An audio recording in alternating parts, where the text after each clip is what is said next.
My name is David Creedon. I'm from Cork in Ireland and I'm a photographer. I have two brothers and one sister and we grew up on the South Douglas Road in Cork. How I started photography is, I'm not sure, because I think like all 13 or 14-year-old kids, you're going through this change from being a boy to a man, a teenager, a man, and you're getting interested in girls. But I never played football or hurling. I was never captain of the football team. And I thought having a camera on my neck would be a good way to attract girls, but it doesn't work. And then my mother bought me an Instamatic camera for Christmas when I was about 14 or 15. And that was grand because I was starting to go to rock concerts or pop concerts at the time. And at these concerts I really got fascinated by the way the lighting would pick out a guitarist and really highlight him. I went to London to photograph Thin Lizzy, and Horslips were the support act. And it was a big Irish night. And I just wanted to capture this thing with the lights hitting the musician, and that's really how I got started. An average day in my life is practically the same at the moment. I'm up early, maybe anytime between 3:30 to 5 o'clock, depending on the season. And I'm out photographing till about 8 or 9 o'clock, and then I come home, and then I do post-production. And if I think there's anything worthwhile there, I will send it to the national papers. I'll send it to my agent in Vienna, and if I have commercial work that day, I will do that later on.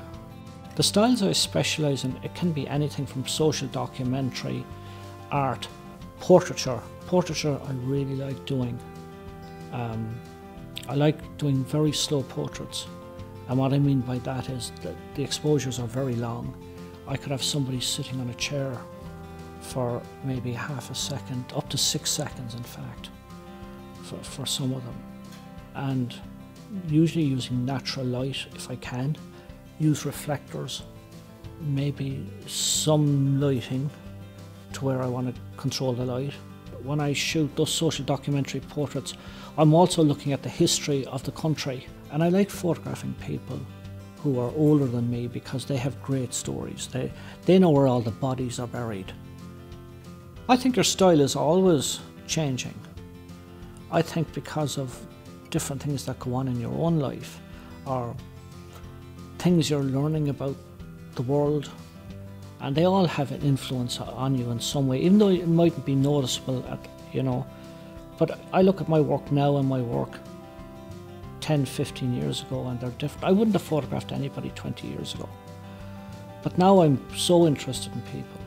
I think that one of my favourite photographs that I've made was a photograph that I entitled The Mortality of Vicente, and it was outside Havana. It was in a town called Guineas, and we just arrived into the town and we got out and we were just walking around and we saw this house open, and I said, this house looks, it's a very colonial type house, and we went in and we knocked at the door, but from the door I could see there was a man in another doorway lying on a bed, and next to him was an oxygen bottle.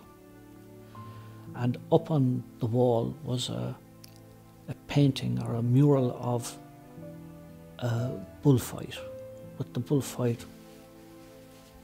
bull in the throes of being killed. And we spoke to the woman who owns the house, and it was her father who was lying on the bed. And I asked, could I take a photograph of him? And she said, yeah, please do, you know. And when we had finished, we were there 20 minutes, half an hour, and she brought us on a tour of the house. But I never knew when I made the photograph of the father that she was also caring for her bedridden mother in another part of the house. And Vicente, who was the man in the bed, suffered from dementia. And she had placed him in the doorway so he could still be a part of family life and still see what was going on. And I think for me that was the most interesting picture that I ever did. That and a picture called Raul and Maria, of an elderly couple in an apartment in central Havana. And I remember photographing it because the temperature was about 40 degrees and it was really, really hot. And when we arrived in, Maria is stretched out on the bed asleep, having an afternoon siesta, and Raul, her husband, is sitting on a rocking chair. But it turned out that Raul was blind. And in most cases during daily life, Maria would look after Raul's every need. But in this case, Raul had become the guardian of Maria while she slept. I think that was really another and it was kind of a shot that you saw the shot straight away. Sometimes you can't see it, there, but that you could see straight away. What a wonderful photograph that was. What I'd like my audience to take away is not only appreciate the photographs, but also the backstories that are hidden in there.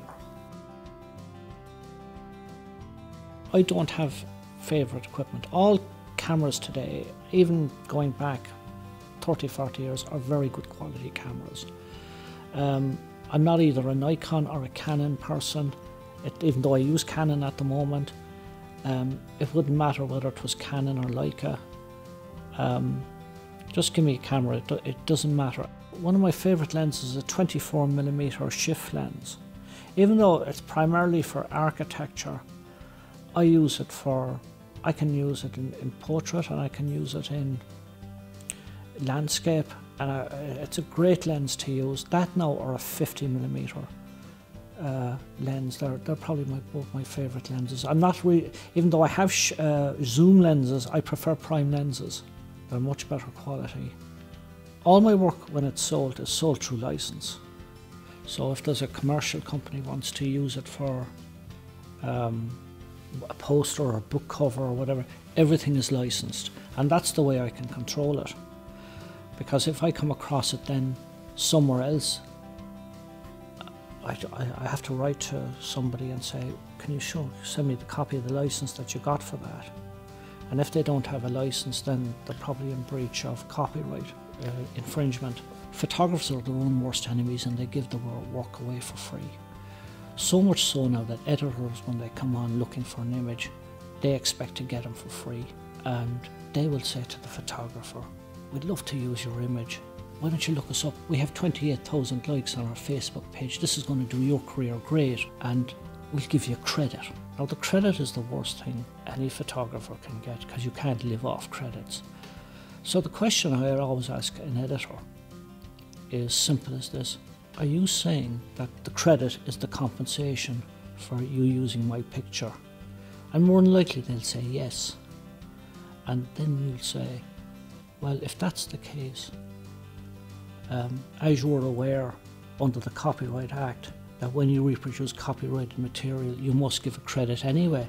So really what the compensation you're offering me is not compensation at all. So now let's talk money. And that usually changes the whole thing. What motivates me to continue photographing is I'm always looking for stories to tell. And that keeps me going. For people who are interested in photography, it's easy to press the button. That's the easiest part of the whole art.